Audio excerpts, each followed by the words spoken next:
We're here to talk about how you are able to stay in this lovely place for $300 a month. Thanks for being here. Today we have a special treat. Yeah, we're real excited to have Barbro here today to share all of her experiences living here in Mexico. How and why did you come to Mexico? Well, I was first going to Hawaii, but it just got so expensive that I looked for someplace more economical. Mm-hmm. And you're from Canada, so you wanted to go somewhere warm. Yes, definitely warm with a beach. With a beach. It was important to have that water. And why Mexico and not somewhere like Bangkok? Well, Mexico was within 5 hours or so of family and Canada. And at first I didn't know if I wanted to live here full time, but I didn't want to be traveling 12 hours. Sure. I understand that. And then you live here on $1,400 a month, and that includes everything like rent. So tell us about your rent. Where have you lived? What's it like as a solo? Yeah. Remember, she's solo here by herself. So I've lived in various different types of rental, and they've ranged in price from 6,000 pesos a month to 11,000 pesos a month. And the first one that I lived in was a studio, a big studio. And that one was 8,000 pesos with a beautiful view of the water. That I wanted a little bit more, and I didn't like the hill. It was on a hill. Oh, yes. And walking home was a problem. So I looked for something a little bit more. I wanted a pool. I thought I wanted a pool anyway. and I got a 2-bedroom place for 11,000 pesos. And that worked for 2 years, but the rents kept going up and the Canadian dollar started going down. So I thought I'd better take some insurance and get my rent down. So I went up into the hills and rented a 2-bedroom, lovely 2-bedroom half duplex for 6,500 pesos. But there was a little issue with that one.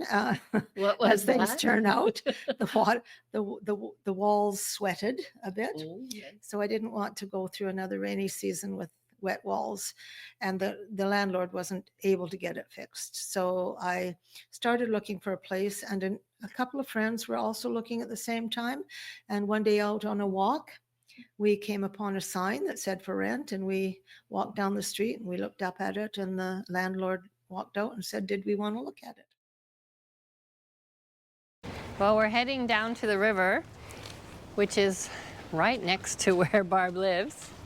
So she's taking us on a tour of her neighborhood. What is this neighborhood called? It's called Primavera de Vallarta.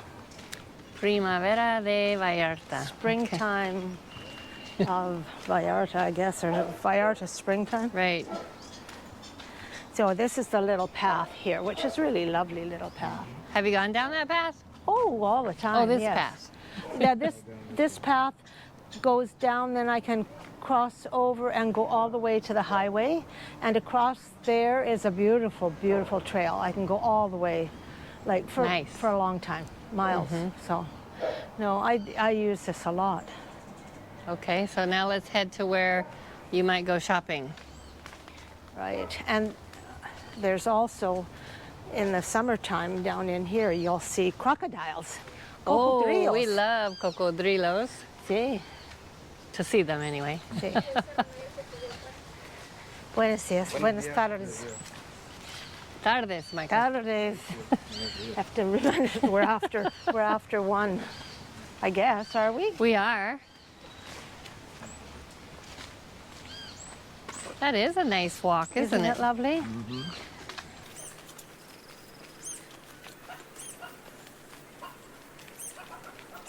Bougainvillea. So this area here going that way is a little coteau with houses on two sides, so one side of each side of the street. And I've seen houses in here unfurnished at 12,000 pesos, but they're smaller. Barb, will you tell us about the park?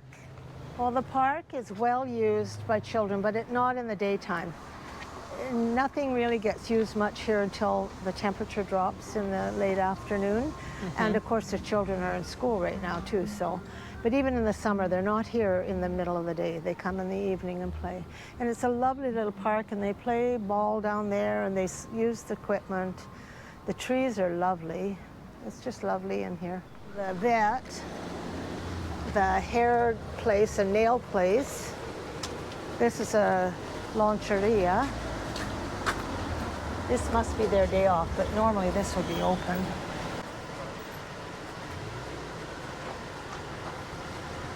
And mechanical.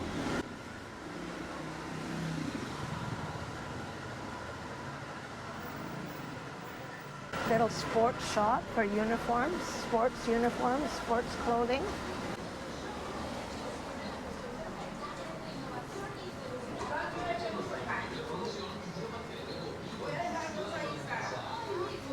That's where I do most of my daily shopping. Well, let's walk over towards that. Yeah, I get it, like fruit and vegetables and milk, and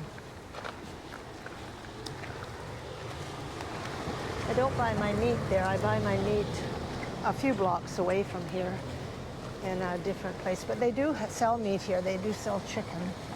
And in the morning, if you walk by, they're cutting the chicken up right here on that table.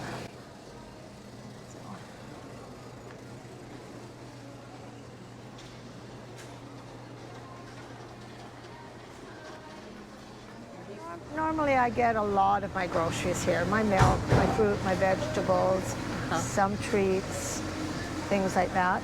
I don't get all my fruit and vegetables here because when you pass by one of the beautiful fruiterias with benches and benches and benches of fruit, it's impossible not to pick up stuff. But I mean, this would do. If I never had to go somewhere else, I could live off this. But someday I'm going to have those meals that are prepared in the little kitchen down there. And this gentleman is making barbecue chicken? This is barbecue chicken. And does he do that every day? Every day, every day, every day there's chicken. Nice. So we're turning into my street. We're turning into your street. And it's a nice, quiet neighborhood at night? It's very quiet at night. It's quiet during the day too, actually, because in there you don't hear the traffic. Hi, come on in. Thank Come see you. my house. Yes, thanks for having us. Oh, come on. Well, we're in the whole house. This is mine. This part is yours. This part is mine. Upstairs are my roomies. Okay. But this is my house, although we do share the kitchen. I so see. They are in my space once in a while, but that works out just fine. So it's a pretty large kitchen by Mexican standards. It's a beautiful kitchen. Yeah, it's not as maybe convenient as some of our North American kitchens, but it's got lots of prep space. You know, it's good. Lots of storage space. Yes, and an oven. Yeah, and an oven. This is more than most places have, yes, actually. we've seen that. And we have 2 fridges because we don't share our food or meals. We just prepare our own And that foods. and you have your own table. That's a nice table for puzzles too. Well, this was unfurnished when I bought it, or unfinished. I finished it, the table. But the furniture's mine. I've accumulated it over time. Started with the bed, then got a couch. You know, just bought it as I could afford to buy. Because these are unfurnished, and all of the ones that you've stayed in have been unfurnished. We'll go see the bedroom. Okay. Okay, let's walk over there. Show us your size bedroom. It's a good size, and in the winter time when my roomies are here, I put my desk in here, so it makes it a little tighter. But that gives me more privacy. Right.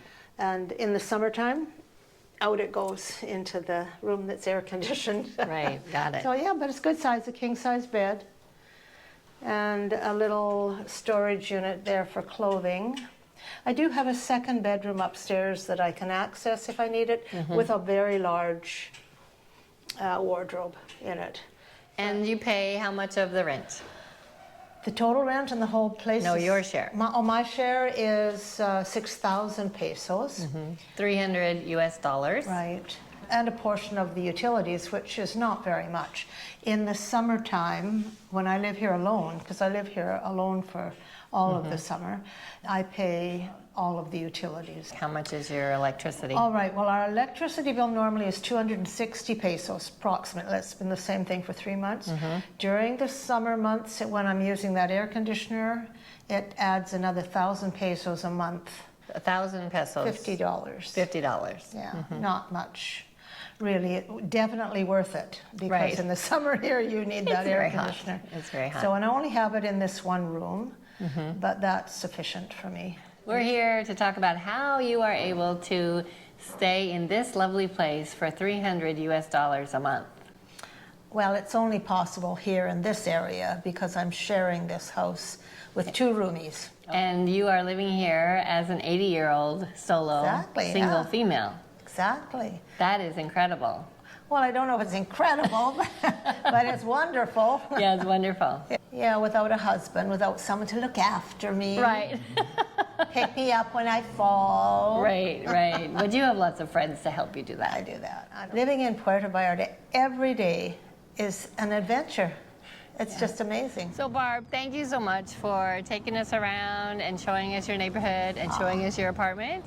And we really appreciate you. Oh, it's my pleasure.